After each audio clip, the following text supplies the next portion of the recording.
আল্লাহ নবী সাল্লাল্লাহু আলাইহি ওয়াসাল্লাম বলেছেন, গ্রীষ্মের দিনে তাপমাত্রা অধিক হবে, তখন তোমরা যোহরের সালাতকে শিথিল করে আদায় করো।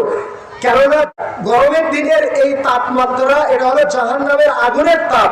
এখন জাহান্নাম তার প্রতিপালকের নিকটে অভিযোগ করে বলেছিল, হে আল্লাহ, তাপমাত্রার আধিক্যে, জাহান্নামের অতিরিক্ত তাপের আধিক্যে আমার এক অংশ অপর অংশকে খেয়ে ফেলছে। তখন আল্লাহ রাব্বুল আলামিন জাহান্নামকে আপনার দুইটা নিঃশ্বাস ছাড়ার অনুমতি দিলেন। বুখারীর আরেক বর্ণনা আসছে, আল্লাহ নবী সাল্লাল্লাহু আলাইহি ওয়াসাল্লাম বললেন, তোমরা গরমের দিনে, তোমরা গ্রীষ্মের দিনে যে প্রচন্ড গরম অনুভব করো, তা জাহান্নামের গরম নিঃশ্বাস ছাড়ার কারণে দুনিয়াতে এত বেশি গরম আসে।